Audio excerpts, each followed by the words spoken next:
उत्कल प्रदेश में उड़ीसा के भगवान जगन्नाथ के पंच सखा, उन पंच सखाओं में एक श्री बलराम दास जी महाराज थे।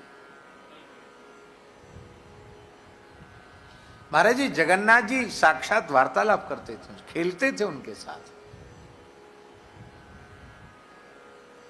पर एक घटना ऐसी घट गई, पखावज बजाते थे, मृदंग बजाते थे और संगीत के बहुत मर्मज्ञ थे वो। एक नर्तकी बहुत शास्त्रीय नृत्य करती थी, धीरे धीरे उससे निकटता बढ़ गई, प्रेम हो गया और स्थिति भैया जी ऐसी आ गई कि जिस दिन कल जगन्नाथ जी का, अब बीच में अनवसर हो जाता ना, जगन्नाथ जी स्वस्थ हो जाते हैं, तो उस समय और निकटता बढ़ गई अनवसर के समय। और अब ये हुआ कि कल जगन्नाथ जी की रथ यात्रा है और रात्रि में वे महापुरुष उसी नर्तकी के यहां चले गए और ये बिल्कुल भूल गए कि जगन्नाथ जी की रथ यात्रा का अवसर है, कल जगन्नाथ जी की रथ यात्रा है। वहीं सोए, सवेरा हो गया, उजेला हुआ तो उन्होंने देखा लोगों के घर के दरवाजे पर कदली के खंभ लगे हैं और कलश रखे हैं, दीपक जल रहे हैं, सुंदर गाय के गोबर से लीप करके रंगोलियां बनाई गई हैं। तो उन्होंने उस नर्तकी से पूछा कि क्या है, आज घर घर की बड़ी सजावट हो रही। अरे बोले आपको पता नहीं है, श्री जगन्नाथ महाप्रभु की थोड़ी देर में पहुंडी होने वाली है, भगवान चल करके रथ में विराजेंगे। अरे आज रथ यात्रा है? बोले हाँ।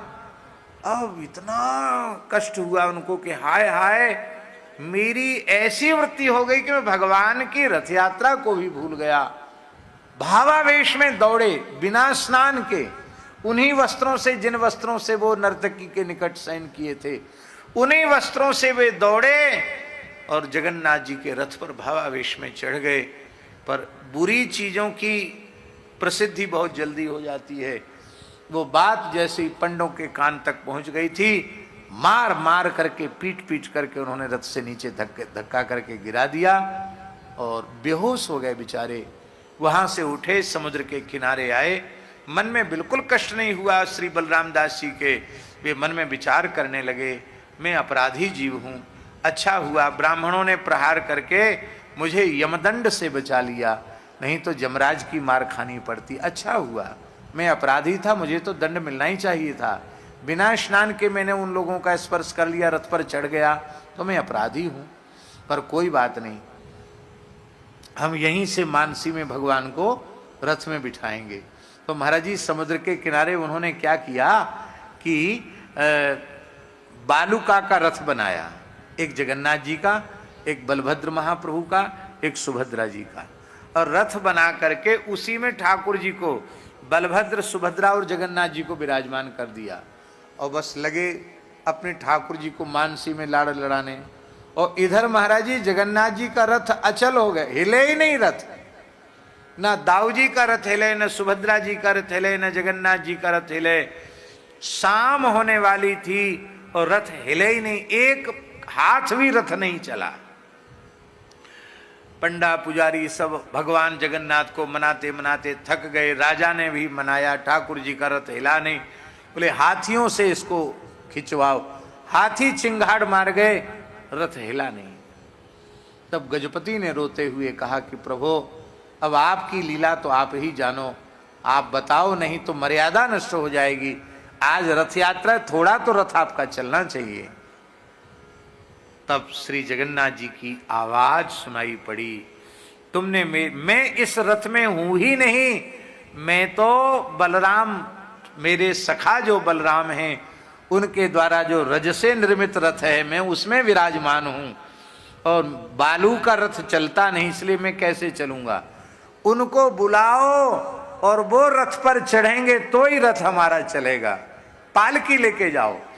और श्री बलराम दास जी को पालकी में बिठा कर लाया गया और श्री जगन्नाथ जी ने महाराज जी सबके देखते देखते उनको अपनी छाती से लगाया और फिर रथ भगवान का चला।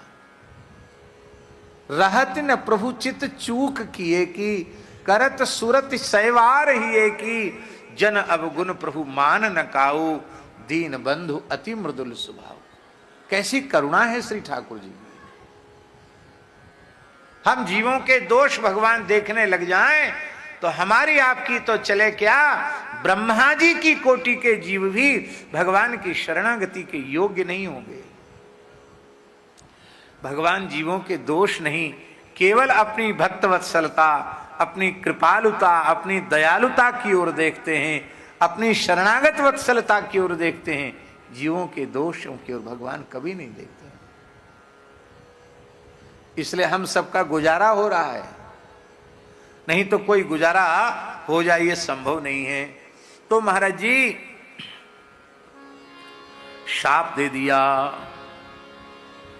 और दोनों का ही शरीर नष्ट हो गया। निमि जी भी देह त्याग दिए और वशिष्ठ जी भी देह त्याग दिए।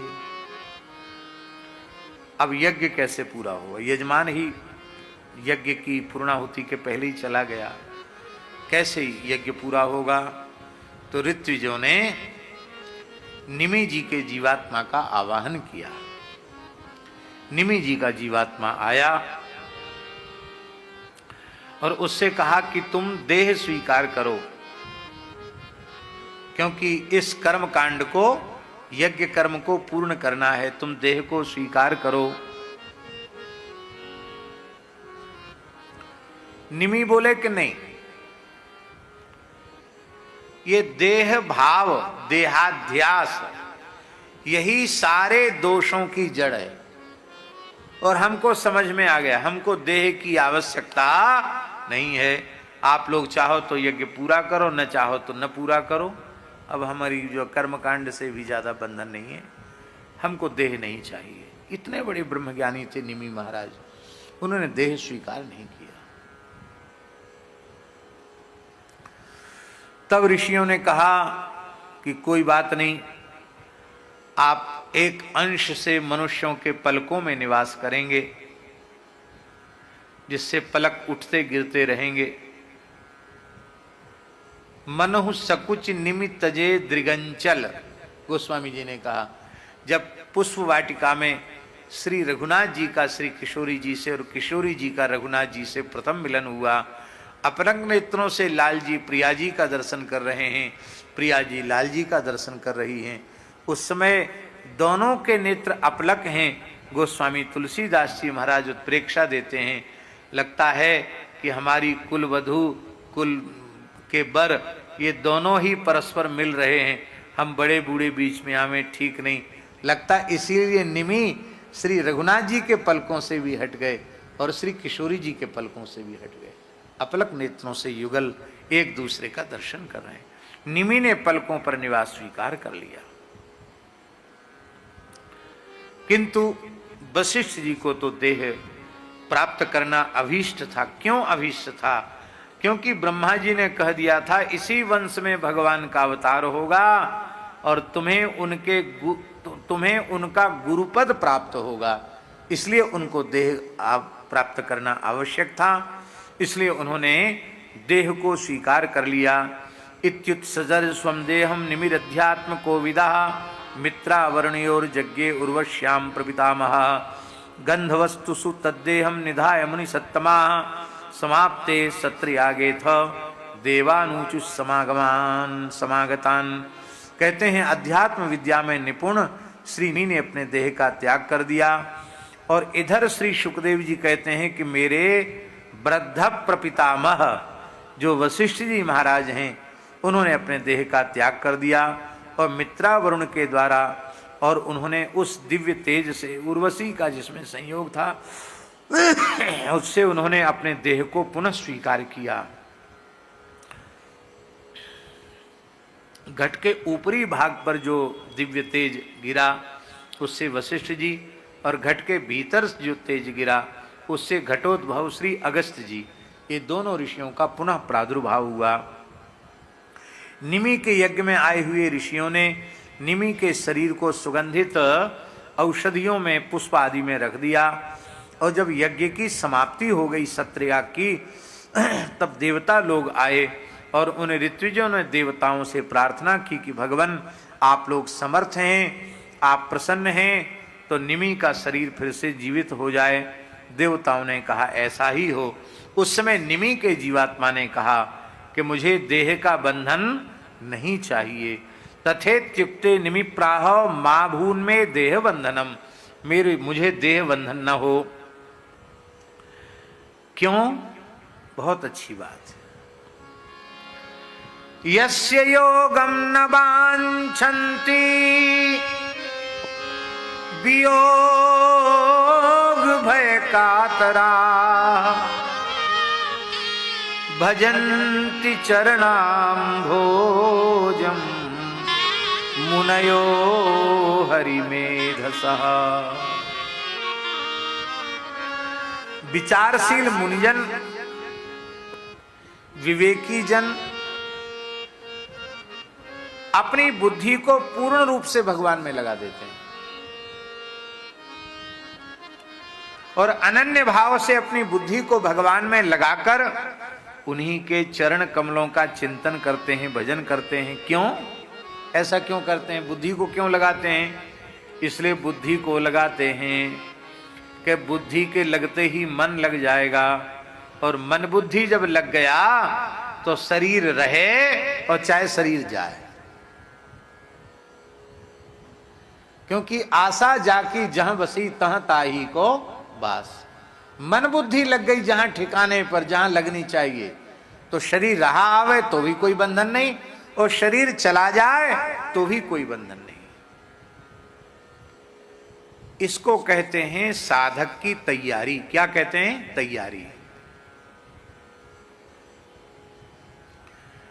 परम पूज्य श्री रामदास जी महाराज मास्टर बाबा के मुखारविंद से हमने सुना था, बाबा ने कहा था कि पंडित जी महाराज ने भगवत धाम जाने के लगभग 50 वर्ष पहले कह दिया था, अब हमारी पूरी तैयारी हो चुकी है, ठाकुर जी कभी भी इशारा करें हम जाने के लिए तैयार हैं। तो तैयारी क्या? 50 साल पहले कि अब मन और बुद्धि न शरीर में है और न संसार में है, अब मन बुद्धि जहां लगनी चाहिए वहां लग गई है। हमारी तैयारी पूरी हो गई।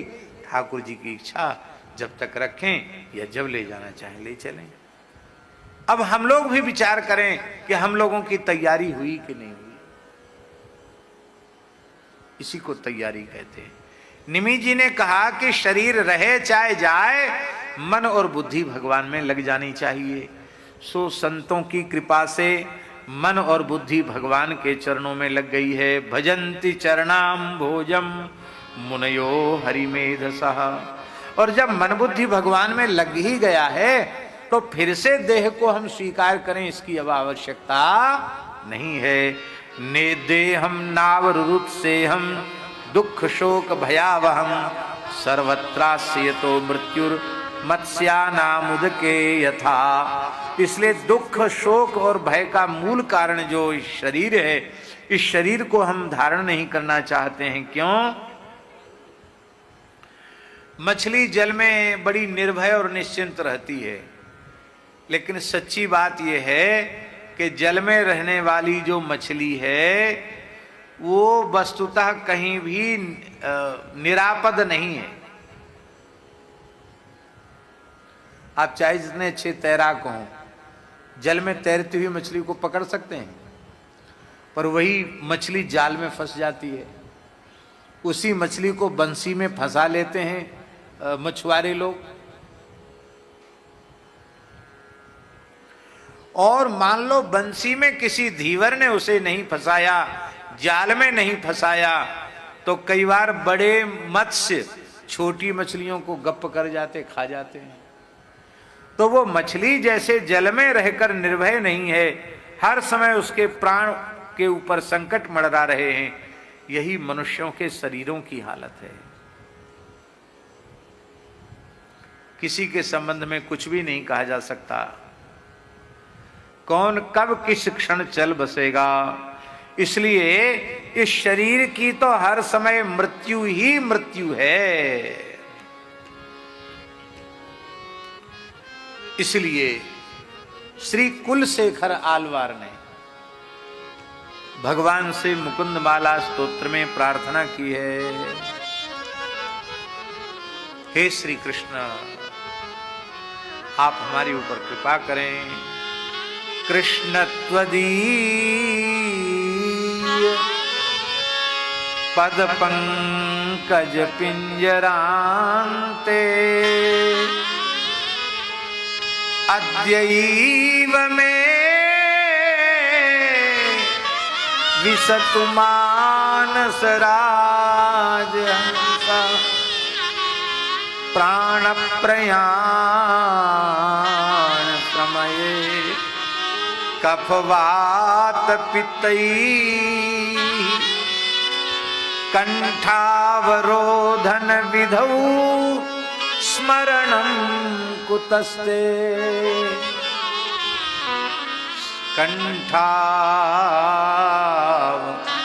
कंठावरोधन विधौ स्मरणं कुतस्ते। हे श्री कृष्ण, आप हमारी यह प्रार्थना स्वीकार करें। आपके चरण कमल रूपी पिंजड़े में हमारा मन रूपी राजहंस विराजमान हो जाए, क्योंकि हमें पता है जब मृत्यु का क्षण आएगा तो बात पित्त कफ आदि के जोर के कारण, सन्निपात के कारण जन्मत मरत दुसह दुख होई। उस दुख में मैं आपको पुकार कहां पाऊंगा। पर हमारा मनरूपी राजहंस आपके चरण कमल रूपी पिंजड़े में विराजमान हो जाएगा तो फिर शरीर की कोई भी स्थिति बनी रहे, शरीर कोमा में चला जाए तो भी कोई चिंता की आवश्यकता नहीं, क्योंकि हमारा मन तो जहां ठिकाने पर है, जहां मन रहना चाहिए वही मन है। यहां महाराज जी कुलशेखर आलवार ने अपने मन को राजहंस क्यों कहा? हमारे जैसे लोगों का मन राजहंस नहीं, वो तो बगुला है। पर वस्तुतः संतों का जो मन है वो बगुला नहीं है, उसमें छल कपट नहीं है, उसमें दंभ पाखंड नहीं है, वो राजहंस है। इसलिए राजहंस है क्योंकि उनका मन रूपी हंस नीर क्षीर का विवेकी है। क्षीर श्री ठाकुर जी की उपासना है और नीर है संसार। नीर को त्याग कर क्षीर को ग्रहण करता है उनका मन है।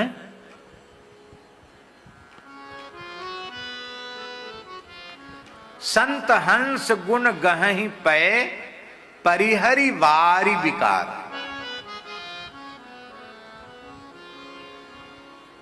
संत हंस। और दूसरी बात है कि संतों का मन रूपी राजहंस वो कौए के जैसा नहीं होता कि चाहे जहां जूठन खाने लग जाए। यदि चुगना होता है तो दाना भी नहीं हंस चुगता है, वो तो मानसरोवर के सच्चे और कच्चे मोती चुगता है, मोती चुगता है। तो ये संतों का मन रूपी राजहंस श्री राम नाम, श्री कृष्ण नाम, श्री सियाजू का नाम, श्री राधा रानी के नाम के मोती चुगता है। इसलिए लगता है उन्होंने अपने मन को राजहंस कहा। और संतों ने संत वाणी में भी अपने मन को राजहंस कहा। बहुत प्यारा एक पद है, बहुत लंबा समय हो गया हमने उसको गाया नहीं, आज मन में आ गई है तो हम उसको स्मरण कर लेते हैं। बहुत सुंदर पद है।